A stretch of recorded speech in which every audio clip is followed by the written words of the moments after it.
ಸ್ನೇಹಿತರೆ ನಮಸ್ಕಾರ. ನಾನು ರವೀಂದ್ರ ಜೋಶಿ. ಹಿಂದಿನ ಸಂಚಿಕೆಯಲ್ಲಿ ತಮಗೆ ನಾನು ವಿಪಕ್ಷ ನಾಯಕನ ಆಯ್ಕೆಯನ್ನು ಹೇಗೆ ಮಾಡಿದರು TMC ಅವರು ಅಂತ ಹೇಳ್ತೀನಿ ಅಂತ ಹೇಳಿದೆ.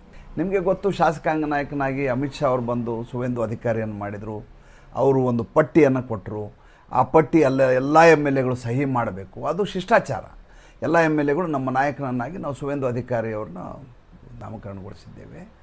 ನಮ್ಮ ನಾಯಕರಾಗಿ ಅವರು ಇರ್ತಾರೆ ಅಂತ ಒಂದು ಪಟ್ಟಿ. ಆ ಪಟ್ಟಿಯಲ್ಲಿ ಎಲ್ಲರೂ ಸಹಿ ಹಾಕಿರ್ತಾರೆ. ಆ ಪಟ್ಟಿಯನ್ನು ತೆಗೆದುಕೊಂಡು ಹೋಗಿ ರಾಜ್ಯಪಾಲರ ಹತ್ರ ಕೊಡಬೇಕು. ರಾಜ್ಯಪಾಲರು RN ರವಿ ತಮಿಳುನಾಡಿನಲ್ಲಿ ಇದ್ರು. ಮುಂಚೆ ನಿಮ್ಗೆ ಗೊತ್ತವರು. ಅವ್ರದ್ದು ಭಾಳ ದೊಡ್ಡ ಕ್ರೈಸಿಸನ್ನು ಸೃಷ್ಟಿಯಾಗಿಬಿಟ್ಟಿತ್ತು ಅವು ಸುಪ್ರೀಂ ಕೋರ್ಟ್ಗೂ ಮತ್ತು ರಾಜ್ಯಪಾಲರ ಮಧ್ಯೆ.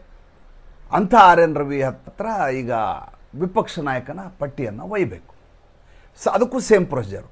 ಹೇಗೆ ಶಾಸಕಾಂಗ ನಾಯಕನ ಆಯ್ಕೆ ಆಗುತ್ತೋ, ವಿಪಕ್ಷ ನಾಯಕನ ಕುರಿತು ಆ ಪಕ್ಷದವರು ಎಲ್ಲರೂ ಸಹಿ ಹಾಕಿ ಒಬ್ಬ ವ್ಯಕ್ತಿಯನ್ನು ತಯಾರು ಮಾಡಬೇಕು. ಅಲ್ಲಿ 65 ಜನ ಏನು MLAಗಳಿದ್ದಾರೆ. ಆ 65 ಜನ, 80ರಲ್ಲಿ 65 ಜನ ಇವರ ಪರವಾಗಿ ಸಹಿ ಹಾಕಿದ್ದಾರೆ. ಯಾರ ಪರವಾಗಿ? ಶೋಭನ್ ದೇವ್ ಚಟ್ಟೋಪಾಧ್ಯಾಯ ಅಂತ ವ್ಯಕ್ತಿ. ಈ ಶೋಭನ್ ದೇವ್ ಚಟ್ಟೋಪಾಧ್ಯಾಯ ಅಭಿಷೇಕ್ ಬ್ಯಾನರ್ಜಿಯ ಕಟ್ಟಾ ಬೆಂಬಲಿಗಾಯಿತ. ಅಭಿಷೇಕ್ ಬ್ಯಾನರ್ಜಿಯೇ ಹೋಗಿ ವಿಧಾನಮಂಡಲದಲ್ಲಿ ಕೂತ ಹಾಗೆ. ಆ ಮಟ್ಟಿಗೆ ಆತ ನಂಬಿಗಸ್ತ. ಈತನ ಒಂದೇ ಒಂದು ಸಮಸ್ಯೆ ಏನಂದರೆ, ಈತ ಸ್ವಲ್ಪ ಕಚ್ಚೆ ಹರ್ಕ. ಈತನ ಬಗ್ಗೆ ಬೈಸಾಖಿ ಅನ್ನೋರ ಜೊತೆ, ಈತನು ಮದುವೆ ಆದವನು, ಆಕೆಯು ಮದುವೆ ಆದವರು, ಇವ್ರ ಮಧ್ಯೆ ನಡೆದಂಥ ಸರಸ ಸಲ್ಲಾಪಗಳು ಪಶ್ಚಿಮ ಬಂಗಾಳದಲ್ಲಿ ಭಾಳ ಜನಜನಿತವಾದಂಥ ವಿಚಾರ. ಈತನನ್ನು ವಿಪಕ್ಷ ನಾಯಕನನ್ನಾಗಿ ಮಾಡಬೇಕು ಅಂತ ತೀರ್ಮಾನ ಆದಮೇಲೆ ಎಲ್ಲರ ಸಹಿ ತೆಗೆದುಕೊಂಡು ಅಭಿಷೇಕ್ ಬ್ಯಾನರ್ಜಿ ನೇರವಾಗಿ ರಾಜ್ಯಪಾಲರ ನಿವಾಸಕ್ಕೆ ಹೋಗ್ತಾರೆ, ರಾಜಭವನಿಗೆ. ರಾಜಭವನಿಗೆ ಹೋದ ತಕ್ಷಣ ರಾಜಭವನಲ್ಲಿ RN ರವಿ ಅವರು ಅವ್ರನ್ನ ಆಹ್ವಾನ ಮಾಡ್ತಾರೆ, ಕೂತ್ಕೋತಾರೆ. ಏನು ವಿಷಯ? ಇಲ್ಲ, ಪಟ್ಟಿ ಇದೆ. ಪಟ್ಟಿ ಇದೆ ಅಂದರೆ ನೀವು ಯಾಕೆ ಬಂದ್ರಿ? ಇಲ್ಲ, ನಾನು ಪಕ್ಷದ ಹೈಕಮಾಂಡು. ಇಲ್ಲ, ಪಟ್ಟಿಯನ್ನು ಯಾರು ನಾಯಕರಾಗಿ ಆಯ್ಕೆಯಾಗಿದ್ದಾರಲ್ಲ ಅವರು ಸಹಿ ಸಮೇತ ತೊಗೊಂಬರ್ಬೇಕು. ನೀವು ಬಂದರೆ ಅದನ್ನ ನಾನು ಆಕ್ಸೆಪ್ಟ್ ಮಾಡಲಿಕ್ಕೆ ಆಗೋದಿಲ್ಲ. ಅಭಿಷೇಕ್ ಬ್ಯಾನರ್ಜಿಗೆ ಇಷ್ಟು ವರ್ಷ ನೋಡಿದಂಥ ರಾಜ್ಯಪಾಲರುಗಳು ಹೇಗೆ ಮ್ಯಾನೇಜ್ ಮಾಡಿಬಿಡ್ತಿದ್ರು ಅಂದರೆ, ಅಲ್ಲ, ಇವ್ರ ವಿರುದ್ಧವೇ CV ಆನಂದ್ ಬೋಸಿಂದ ಹಿಡಿದು ಆಮೇಲೆ ಅದರಿಂದ ಇದ್ದಂಥ ಜಗದೀಪ್ ಧನ್ಕಡಿಂದ ಹಿಡಿದು ಎಲ್ಲರೂ ಕೂಡ ಸರ್ಕಾರದ ಜೊತೆ ನಿರಂತರವಾಗಿ ಇವರು ಸಂಘರ್ಷ ಮಾಡಿದವರು. ಯಾಕೆಂದರೆ ಅವ್ರು ನರೇಂದ್ರ ಮೋದಿ ಕ್ಯಾಂಡಿಡೇಟು ಅಂತ ಇವ್ರ ಮನಸ್ಸಲ್ಲಿ ಮುಂಚೆ ಇದ್ದು ಬಿಡೋದ್ರಿಂದ, ಮತ್ತು ತಮ್ಮದೊಂದು ಸ್ವಾಯತ್ತವಾದ ದೇಶ, ನಾವು ಭಾರತ ದೇಶದ ಭಾಗ ಅಲ್ಲ ಅಂತ ತಮ್ಮನ್ನೇ ತಾವು ತಿಳ್ಕೊಂಡಿರೋದ್ರಿಂದ ರಾಜ್ಯಪಾಲ ನಮಗೇನು ಮಾಡಲಿಕ್ಕೆ ಸಾಧ್ಯ, ರಾಜ್ಯಪಾಲಗೂ ನಮಗೆ ಸಂಬಂಧ ಇಲ್ಲ ಅಂತ ಅಂತರವನ್ನು ಕಾಪಾಡಿಕೊಂಡಂಥ ಸಂಘರ್ಷವನ್ನು ಮಾಡಿದಂಥ ಪಕ್ಷ ಇದು. ಆದರೆ ನೀವು ಸಂವಿಧಾನಾತ್ಮಕವಾಗಿ ಪಟ್ಟಿಯನ್ನು ರಾಜ್ಯಪಾಲರಿಗೆ ಕೊಡಲೇಬೇಕಲ್ಲ, ಅವ್ರು ಸಹಿ ಹಾಕಲೇಬೇಕಲ್ಲ, ಅದು ಒಪ್ಕೊಳ್ಳೇಬೇಕಲ್ಲ. ಅದಾದಮೇಲೆ ಅದು ವಿಧಾನಮಂಡಲಕ್ಕೆ ಬರುತ್ತೆ, ಅಲ್ಲಿ ಸ್ಪೀಕರ್ ಕೈಗೆ ಹೋಗುತ್ತೆ, ಅವರನ್ನು ಅಕ್ಸೆಪ್ಟೆನ್ಸ್ ಸೈನ್ ಹಾಕ್ತಾರೆ, ಅವರು ಸೆಕ್ರೆಟರಿಯೇಟ್ಗೆ ಕಳಿಸ್ತಾರೆ. ಇದು ಶಿಷ್ಟಾಚಾರ. ಅಭಿಷೇಕ್ ಬ್ಯಾನರ್ಜಿ ಬಂದ ತಕ್ಷಣ ಇದನ್ನು ವಾಪಸ್ ಕಳಿಸಲಾಗತ್ತೆ. ಅಲ್ಲಿಗೆ ಮತ್ತೊಂದು ಮುಖಭಂಗವನ್ನು ಈತ ಅನುಭವಿಸಬೇಕಾಗತ್ತೆ. ಈ ಮಧ್ಯೆ ಒಂದು ದೊಡ್ಡ ಬೆಳವಣಿಗೆ ಆಗಿದೆ. ಅದೇನೆಂದರೆ, ಕುಣಾಲ್ ಘೋಷ್ ಅಂತ ಇವರಲ್ಲಿ ಅತ್ಯಂತ ಇನ್ಫ್ಲೂಯೆನ್ಷಿಯಲ್ ಪರ್ಸನ್. ಈತನ ಬಗ್ಗೆ ಅನುಮಾನಗಳು ಶುರುವಾಗಿದ್ದಾವೆ. ಏನಂತ ಅನುಮಾನ ಶುರುವಾಗಿದೆ? ಈತ ಭಾರತೀಯ ಜನತಾ ಪಾರ್ಟಿಯವರು ತಮ್ಮ TMC ಪಕ್ಷದಲ್ಲಿ ನೆಟ್ಟಿರುವಂಥ ದುರಂದರ್ನ ಈತ ಅಂತ ಒಂದು ಮಾತು ಎಲ್ಲ ಕಡೆ ವಿವಾದ ಉಂಟಾಗ್ತಾ ಇದೆ. ಯಾರು ಹಾಗಾದರೆ? ಕುಣಾಲ್ ಘೋಷ್. ನಿಮಗೆ ಶಾರದಾ ಚಿಟ್ ಫಂಡ್ ಹಗರಣ ಗೊತ್ತು. 12 ವರ್ಷಗಳ ಹಿಂದೆ ಭಾಳ ದೊಡ್ಡದಾದಂಥ ಅಲ್ಲೋಲ ಕಲ್ಲೋಲ ಆದಂಥ ಒಂದು ಹಗರಣ ಇದು. ಲಕ್ಷಾಂತರ ಜನ ದುಡ್ಡು ಕಳ್ಕೊಂಡ್ರು, ದೊಡ್ಡ ಅವ್ಯವಹಾರ ಆಯಿತು. 3 ಹಗರಣಗಳಾದವು. ನಾರದಾ ಚಿಟ್ ಫಂಡ್ ಹಗರಣ, ರೋಸ್ ವ್ಯಾಲಿ ಚಿಟ್ ಫಂಡ್ ಹಗರಣ, ಶಾರದಾ ಚಿಟ್ ಫಂಡ್ ಹಗರಣ. ಶಾರದಾ ಚಿಟ್ ಫಂಡ್ ಹಗರಣ ಭಾಳ ದೊಡ್ಡದಾದಂಥ ಹಗರಣ. ಅದಕ್ಕೊಂದು ಮೀಡಿಯಾ ಆರ್ಮ್ ಅಂತ ಇತ್ತು. ಅಂದರೆ ಕೇವಲ ಪತ್ರಿಕೆಗಳನ್ನ, ಮಾಧ್ಯಮಗಳನ್ನ ಮ್ಯಾನೇಜ್ ಮಾಡೋದು. ಆ ಮೀಡಿಯಾ ಆರ್ಮ್ನ CEO ಆಗಿದ್ದಂಥ ಅವನ ಹೆಸರು ಈ ಕುಣಾಲ್ ಘೋಷ್ ಅಂತ. ಈ ಕುಣಾಲ್ ಘೋಷ್ ಕೇವಲ CEO ಮಾತ್ರ ಅಲ್ಲ, ಮೀಡಿಯಾ ಸೆಲ್ಗೆ ಇಡೀ ಪಕ್ಷವನ್ನು ನಿಯಂತ್ರಿಸುವಂಥ, ಜೊತೆಯಾಗಿ ಮಮತಾ ಬೇಗಂ ಮತ್ತು ಅಭಿಷೇಕ್ ಬ್ಯಾನರ್ಜಿ ಜೊತೆ ಓಡಾಡುವಂಥ ಅತ್ಯಂತ ಮಹತ್ವದ ಸ್ಥಾನದಲ್ಲಿದ್ದ, ಆಯಕಟ್ಟಿನ ಜಾಗದಲ್ಲಿದ್ದಂಥ ವ್ಯಕ್ತಿ. ಯಾವಾಗ ಈ ಹಗರಣ ಆಯಿತು, ಹಗರಣ ಆದ ತಕ್ಷಣ 2014ರಲ್ಲಿ ಈತನನ್ನು ಜೈಲಿಗೆ ಅಟ್ಟಲಾಗತ್ತೆ. ಜೈಲಿಗೆ ಅಟ್ಟಿದ ಸಂದರ್ಭದಲ್ಲಿ ಈತನನ್ನು ಮಮತಾ ಬೇಗಂ ಆಗಲಿ ಅಥವಾ ಅಭಿಷೇಕ್ ಬ್ಯಾನರ್ಜಿ ಆಗಲಿ ಕಾಪಾಡಲಿಕ್ಕೆ ಹೋಗೋದಿಲ್ಲ. ಈತನನ್ನು ಜೈಲಿನಲ್ಲಿಯೂ ನೋಡ್ಲಿಕ್ಕೆ ಹೋಗೋದಿಲ್ಲ.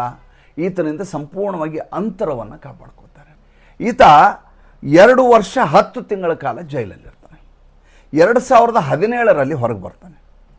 2017ರಲ್ಲಿ ಹೊರಗೆ ಬಂದ ಮೇಲೆ ತನಗೆ ಯಾವ ರೀತಿ ಅನ್ಯಾಯ ಆಯಿತು, ತಾನು ಈ ಪ್ರಕರಣದಲ್ಲೇ ಇರಲಿಲ್ಲ, ನನ್ನ ದಾಳವನ್ನಾಗಿ ಬಳಸ್ಕೊಳ್ಳಲಾಯಿತು, ನನಗೂ ಈ ಚಿಟ್ ಫಂಡ್ ಹಗರಣಕ್ಕೂ ಸಂಬಂಧವೇ ಇಲ್ಲ, ನಾನು ಕೇವಲ ಇಲ್ಲೊಬ್ಬ ಸೂತ್ರದ ಬಾಂಬೆ ಅಷ್ಟೇ ಅಂತ ಎಲ್ಲ ಕಡೆ ಹೇಳ್ಕೊಂಡು ಓಡಾಡ್ತಾ ಇದ್ದ. ಇದ್ದಕ್ಕಿದ್ದ ಹಾಗೆ ಈತ ನಾಪತ್ತೆ ಆಗ್ಬಿಟ್ಟ.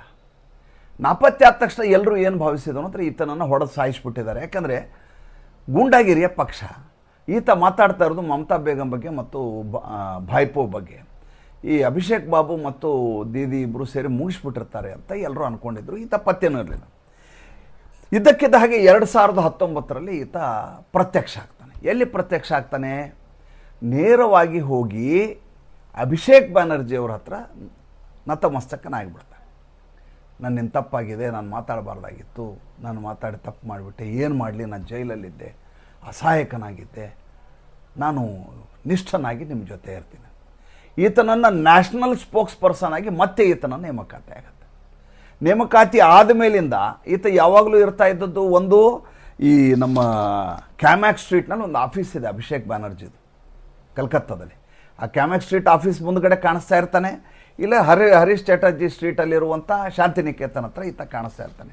ಜೊತೆಗೆ ಪಕ್ಷದ ಕಚೇರಿ ಇದೆ ಅಲ್ಲಿ ಓಡಾಡ್ಕೊಂಡು ಇರ್ತಾನೆ. ಈತ ಈ ಚುನಾವಣೆಯ ಫಲಿತಾಂಶ ಆದಮೇಲಿಂದ ಈತನ ಧೋರಣೆ ಹೇಗಿದೆ ಅಂದರೆ, ಈತ ಎಲ್ಲಿ ಭಾರತೀಯ ಜನತಾ ಪಾರ್ಟಿ ಅವರು ಏಜೆಂಟ್ ರೀತಿಯಲ್ಲಿ ನಮ್ಮ ಮಧ್ಯೆ ಈತನನ್ನು ತೂರಿಸಲಾಗಿತ್ತು ಅಂತ ಅನುಮಾನ ಪಡುವಂಥ ಹೇಳಿಕೆಗಳನ್ನು ಕೊಡ್ತಾ ಇದ್ದಾನೆ. ನೋಡಿ, ಇಡೀ TMC ಪಕ್ಷದಲ್ಲಿರೋರು ಎಲ್ಲರೂ ಕೂಡ ಯಾರೂ ಕೂಡ ತಾವು attached to Mamata Begum, attach to Abhishek Banerjee ಅನ್ನುವ ರೀತಿಯಲ್ಲಿ ನಡ್ಕೋತಾ ಇಲ್ಲ. ಯಾಕೆಂದರೆ ಹಗರಣಗಳನ್ನು 2021ರಿಂದ ತೆಗಿತಾ ಇದ್ದಾರೆ. ಈಗ ದೌರ್ಜನ್ಯಗಳು, ಹಗರಣಗಳು, ಮೋಸ, ವಂಚನೆ ಈ ಕಾಲಘಟ್ಟದಲ್ಲಿ ಇವ್ರು ಬಂದ ಮೇಲಿಂದಲ್ಲ, ಹಿಂದಿಂದೆಲ್ಲ ಓಪನ್ ಮಾಡ್ತಾ ಇದ್ದಾರೆ. ಅದಕ್ಕೋಸ್ಕರ ಒಂದು ಟಾಸ್ಕ್ ಫೋರ್ಸನ್ನು ಕೂಡ ಮಾಡಲಾಗಿದೆ. ಅಲ್ಲಿ ಬಂದಾಗಲೇ ಆಫೀಸರ್ಗಳು ಕೂತಿದ್ದಾರೆ. 12 ವರ್ಷದಿಂದ ಖಾಲಿ, 12ನೇ ಇಶ್ಯೂಯಿಂದ ಖಾಲಿ ಇದ್ದಂಥ. ಹಾಗಿರುವಾಗ ಈತ ತನ್ನ ನಿಷ್ಠೆಯನ್ನು ಇವರಿಬ್ಬರಿಗೆ ತೋರಿಸಿದ್ರೆ ತನಗೆ ಎಲ್ಲಿ ಸಮಸ್ಯೆ ಆಗತ್ತೆ ಅಂಥೇಳಿ ಒಂದು ಮಾತನ್ನು ನಿನ್ನೆ ಹೇಳ್ತಾನೆ. ನಿನ್ನೆ ಮೊನ್ನೆ ಆಚೆ ಮೊನ್ನೆ 3 ದಿವಸದಿಂದ ನಿನ್ನೆಯಿಂದ ಹೇಳ್ತಾ ಇದ್ದಾನೆ. ಏನಂತ ಹೇಳ್ತಾ ಇದ್ದಾನೆ ಅಂದರೆ, ಜಹಾಂಗೀರ್ ಖಾನು ಈ ರೀತಿ ಪರಾರಿಯಾಗಿ ಓಡಾಡ್ಕೊಂಡಿದ್ದಾನೆ ಅಂತಂದರೆ ಬಹುಶಃ ಆತನಿಗೆ ಸೋಲ್ತೀನಿ ಅನ್ನುವಂಥ ಅನುಮಾನ ಇರಬೇಕು, 1ನೇ ಪಾಯಿಂಟು. ಇಲ್ಲ ಅಂದರೆ ನಾಳೆ ನಾನೇನಾದರೂ ಇಲ್ಲಿ ಬಂದು ಓಡಾಡಿದರೆ ನನ್ನ ಅರೆಸ್ಟ್ ಮಾಡ್ತಾರೆ ಅನ್ನುವಂಥ ಭಯ ಇರಬೇಕು. ಅದಕ್ಕೆ ಜಹಾಂಗೀರ್ ಖಾನ್ ಬರ್ತಾ ಇಲ್ಲ. ಇದು ಭಾಳ ದೊಡ್ಡದಾದಂಥ ಪರಾಭವ ಅಲ್ಲವಾ ನಿಮ್ಮ ಪಕ್ಷಕ್ಕೆ? ಅದಕ್ಕೂ 2 ಮಾತು ಹೇಳ್ತೀನಿ. ಒಂದು, ಆತ ಬಂದು ಸೆಣಸಿದರೆ ಸೋತ್ರೆ ನಮಗೆ ದೊಡ್ಡ ಪರಾಭವ, ಈ ರೀತಿ ಓಡಿ ಹೋದರೆ ಇನ್ನೊಂದು ರೀತಿ ಅವಮಾನ ಅಂತ ಈ ರೀತಿ ಹೇಳಿಕೆಯನ್ನು ಕೊಡ್ತಾ ಇದ್ದಾನೆ. ಭಾರತೀಯ ಜನತಾ ಪಾರ್ಟಿ ಮಾಡಿದ ಅತಿ ದೊಡ್ಡ ಕೆಲಸ ಏನಪ್ಪ ಅಂದರೆ, ಭಾಳ ಜನರಿಗೆ ಗೊತ್ತಿರಲಿಕ್ಕಿಲ್ಲ. ಅದು ಏನಂದರೆ, ಮೊದಲೇದಾಗಿ ಅಂತರ್ಗತವಾಗಿ ಈ ಸರಸ್ವತಿ ನದಿಯ ಹಾಗೆ ಕಳೆದ 1.5 ವರ್ಷದಿಂದ ಕೆಲಸ ಮಾಡ್ತಾ ಇದ್ದಾರೆ. ಅಲ್ಲಿ 2 TMC ಒಳಗಡೆ ಇರುವಂಥ ನಿಷ್ಠರು ಅಂತ ನಾಟಕ ಮಾಡ್ತಾ ಇದ್ದಾರಲ್ಲ, ಅವರನ್ನು ತಮ್ಮ ಬುಟ್ಟಿಗೆ ಹಾಕ್ಕೊಂಡು ಅವರಿಂದ ತಮಗೇನೇನು ಬೇಕು ಮಾಹಿತಿಯನ್ನು ಸಂಗ್ರಹಿಸುವುದರಲ್ಲಿ ಅಮಿತ್ ಶಾ ಕುಶಾಗ್ರಮತಿ ಇಲ್ಲಿ ಕೆಲಸ ಮಾಡಿದೆ ಅನ್ನುವಂಥದ್ದು ಮೇಲ್ನೋಟಕ್ಕೆ ಸ್ಪಷ್ಟವಾಗಿ ಕಾಣಿಸ್ತಾ ಇದೆ. ಈ ಮಧ್ಯೆ ಒಂದು ದೊಡ್ಡದಾದಂಥ ಇನ್ನೊಂದು ಬೆಳವಣಿಗೆ ಏನಪ್ಪ ಅಂತಂದರೆ, ಒಂದು ಸುದ್ದಿಯನ್ನು ಹರಡಿಸಲಾಗ್ತಾ ಇದೆ. ಏನಂತಂದರೆ, ಈ ಚಿಕನ್ ಸ್ನೆಕ್ ಇದೆಯಲ್ಲ, ಅದನ್ನು ಕೇಂದ್ರ ಸರ್ಕಾರ ತನ್ನ ವಶಕ್ಕೆ ಪಡೆದುಬಿಟ್ಟಿದೆ. ಪಶ್ಚಿಮ ಬಂಗಾಳ ಮಮತಾ ಬೇಗಂ ಇದ್ದಿದ್ರೆ ಪಶ್ಚಿಮ ಬಂಗಾಳವಾಗಿ ರಾಜ್ಯವಾಗಿರ್ತಿತ್ತು. ಅದರ ಬಹುಭಾಗವನ್ನು ಈಗ ಕೇಂದ್ರ ಸರ್ಕಾರ ತನ್ನ ಸುಪರ್ದಿಗೆ ತೆಗೆದುಕೊಂಡು ಬಿಡ್ತದೆ. ಇದು ಕೇಂದ್ರ ರಾಜ್ಯಗಳ ಮೇಲೆ ಮಾಡ್ತಾ ಇರುವಂಥ ದೊಡ್ಡ ಮೋಸ. ಇದು ಈ ರೀತಿ ಅವರಿಗೆ ಮಾಡಲಿಕ್ಕೆ ಕೊಡಬಾರ್ದು, ಕೇಂದ್ರ ಸರ್ಕಾರದ ಅಧೀನದಲ್ಲಿ ಬರಬಾರ್ದು. ಮಮತಾ ಬೇಗಂ ಇದ್ದಾಗ ಜಾಗನೇ ಕೊಟ್ಟಿರಲಿಲ್ಲ ಇವರಿಗೆ, ಏಕೆಂದರೆ ನಮ್ಮ ರಾಜ್ಯದ ಸಾರ್ವಭೌಮತೆಗೆ ಧಕ್ಕೆ ಬರ್ತದೆ ಇದರಿಂದ ಅಂತ ಎಲ್ಲ ಕಡೆ ಲೆಫ್ಟಿಸ್ಟ್ಗಳು ಬರ್ಕೊಂಡು ಓಡಾಡ್ತಾ ಇದ್ದಾರೆ. ಆ್ಯಕ್ಚುಲಿ ಎಷ್ಟಿದೆ ಅದು ಚಿಕನ್ ಸ್ನೆಕ್ ಅನ್ನೋದು ಎಷ್ಟಿದೆ? ಅದು 22 square kilometre into 30 square kilometre, ಅಂದರೆ 660 ಸ್ಕ್ವೇರ್ ಕಿಲೋಮೀಟ್ರ್ ಬರ್ತದೆ ಚಿಕನ್ ಸ್ನೆಕ್ ಅನ್ನೋದು.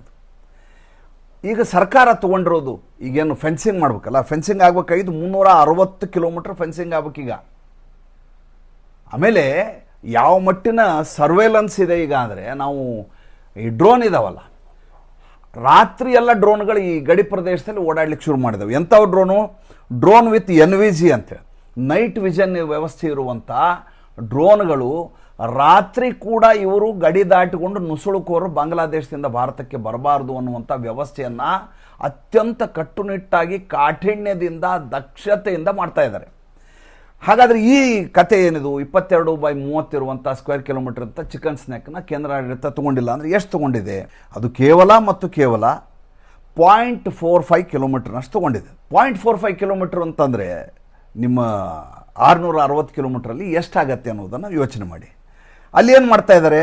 ಅಲ್ಲಿ ಒಂದು ಮಾನಿಟ್ರಿಂಗ್ ಯೂನಿಟನ್ನು ಹಾಕ್ತಾ ಇದ್ದಾರೆ, ಜೊತೆಗೆ BSF ಪೋಸ್ಟ್ ಇರುತ್ತೆ, ಆಮೇಲೆ ಸುತ್ತಲೂ ಪೂರ್ತಿ ಫೆನ್ಸಿಂಗ್ ಮಾಡುವ ಕೆಲಸ ಶುರು ಆಗ್ತಾ ಇದೆ.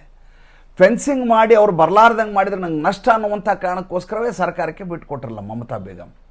ಮೊಟ್ಟ ಮೊದಲ ಕೆಲಸ ಇದೆಲ್ಲ. ಹಾಗಾದ್ರೆ ಮುಂಚೆ ಗೊತ್ತಿರಲ್ವ ಕೇಂದ್ರಕ್ಕೆ? ಗೊತ್ತಿತ್ತು. ಕೇಂದ್ರ ಕೊಡಬೇಕಾದಂಥ ಪರಿಹಾರವನ್ನೆಲ್ಲ ಪಶ್ಚಿಮ ಬಂಗಾಳ ದುಡ್ಡು ಕಳಿಸಿ ಆಗೋಗಿತ್ತು. ಇವರು ಹಸ್ತಾಂತರ ಮಾಡೋದು ಮಾತ್ರ ಬಾಕಿ ಇತ್ತು. ಆ ಹಸ್ತಾಂತರ ಪ್ರಕ್ರಿಯೆ ಆಗಲಾರ್ದಾಗೆ ಮಮತಾ ಬೇಗಂ ತಡಿತಾ ಇದ್ರು. ಯಾಕೆಂದರೆ ಬರೋರು ಎಷ್ಟು ಜನ ಇದ್ದಾರೆ ಬರಲಿ, ಇಲ್ಲೊಂದು ನೆಕ್ಸಸ್ ರೆಡಿ ಇದೆ, ಬಂದವ್ರನ್ನೆಲ್ಲ ವೋಟರ್ಸಾಗಿ ಕನ್ವರ್ಟ್ ಮಾಡ್ಬೋದು ಅಂತ ಅವ್ರದ್ದೇ ವ್ಯವಸ್ಥೆ ಇದ್ದದ್ರಿಂದ ಈಗ ಅದಕ್ಕೆ ಕಡಿವಾಣವನ್ನು ಹಾಕಲಾಗಿದೆ. ಯಾವುದೇ ಚಿಕನ್ ಸ್ನ್ಯಾಕನ್ನು ಕೇಂದ್ರ ಆಡಳಿತ ತೊಗೋತಾ ಇಲ್ಲ, ಅವ್ರಿಗೆ ಅದು ಬೇಕಾಗಿಲ್ಲ.